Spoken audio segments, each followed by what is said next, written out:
जिनके शासनकाल में हर दिन 24 rape, 21 attempt to rape, 13 murder, 33 kidnapping, 19 दंगे और 136 चोरियां, कुल एक दिन में 7,650 क्राइम की घटनाएं हुई हों, वो अखिलेश यादव लगातार योगी सरकार पर कानून व्यवस्था को लेकर सवाल उठाते रहते हैं, लेकिन कभी वो अपने कार्यकाल की उस भयावह तस्वीर को अतीत के आईने में नहीं देखते, जिसे आज भी गुंडा राज के दौर के रूप में याद किया जाता है। क्योंकि अगर उन्हें अपने शासनकाल में हुए अपराधों के आंकड़े दिखाई देते तो शायद योगी सरकार पर अपराध और कानून व्यवस्था को लेकर सवाल तो कतई नहीं उठाते।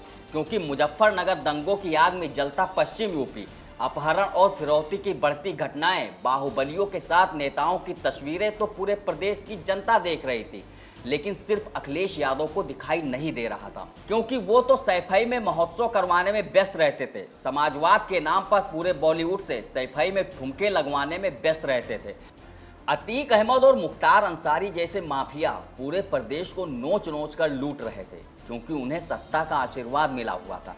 व्यापारी डर में जी रहे थे, शाम ढलते ही बाजार बंद होने लगते थे और महिलाओं की सुरक्षा भगवान भरोसे थी, क्योंकि पुलिस को खुद सुरक्षा की जरूरत महसूस होती थी।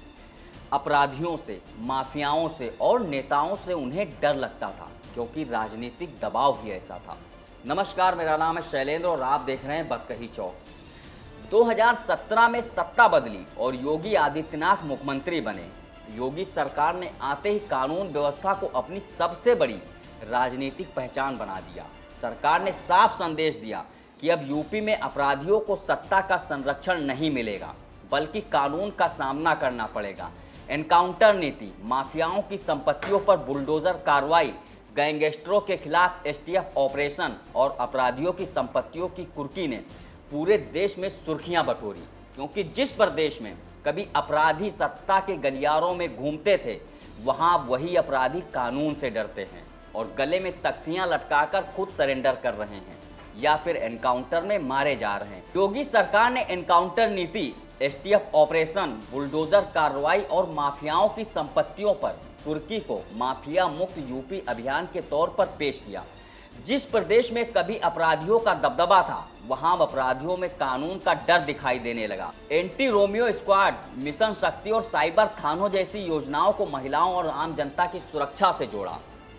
2012 से 2017 तक उत्तर प्रदेश में अखिलेश यादव सरकार का दौर सिर्फ एक राजनीतिक कार्यकाल नहीं था, बल्कि कानून व्यवस्था को लेकर लगातार उठते सवालों का दौर भी था। उस समय यूपी की पहचान विकास से ज्यादा दंगों, अपराध और बाहुबलियों की राजनीति से जुड़ने लगी थी। 2013 के मुजफ्फरनगर दंगे ने पूरे देश को झकझोर दिया।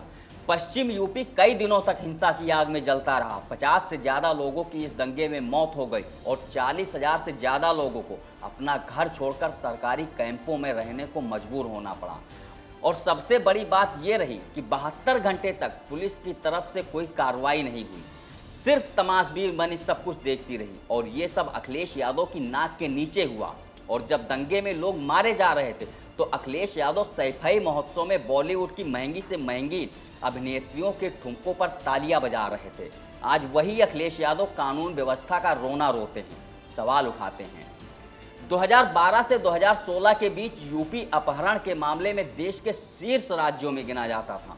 पश्चिम यूपी में फिरौती और रंगदारी की घटनाएं आम बात हो गई थी। अतीक अहमद और मुख्तार अंसारी जैसे नाम सिर्फ अपराध जगत तक सीमित नहीं थे, बल्कि उन पर सत्ता का खुला संरक्षण दिखाई देता था। बदायूं गैंग रेप जैसी घटनाओं ने महिलाओं की सुरक्षा पर सरकार को कटघरे में खड़ा कर दिया। स्कूल और कॉलेजों के आसपास छेड़छाड़ की घटनाएं होती थी, जेलों से गैंग ऑपरेट होते थे, ट्रांसफर पोस्टिंग में राजनीतिक हस्तक्षेप धड़ल्ले से हो रहा था और साइबर अपराध से निपटने के लिए सीमित व्यवस्थाएं अपराध की रफ्तार को कम नहीं कर पा रही थी। 2007 से लेकर अब तक प्रदेश में हुए दंगों की बात करें तो 2007 से लेकर 2012 तक बसपा सरकार में मुख्यमंत्री रही मायावती के शासनकाल में दंगों की 616 घटनाएं हुई, जिनमें 121 लोग मारे गए। सपा के अध्यक्ष अखिलेश यादव मार्च 2012 से मार्च 2017 तक मुख्यमंत्री रहे।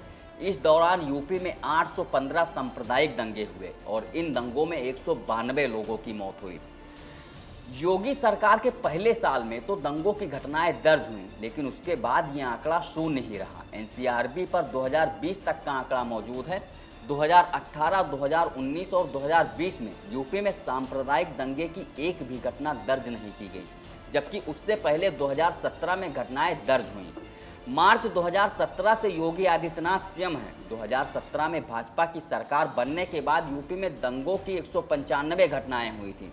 उन घटनाओं में सिर्फ 44 लोग मारे गए थे। इसके बाद 2018 से लेकर अब तक छोटी मोटी घटनाओं के अलावा एक भी सांप्रदायिक दंगे नहीं हुए। इस वीडियो में फिलहाल इतना ही। बाकी देश दुनिया की तमाम बड़ी खबरों के लिए देखते रहिए बतकही चौक। नमस्कार।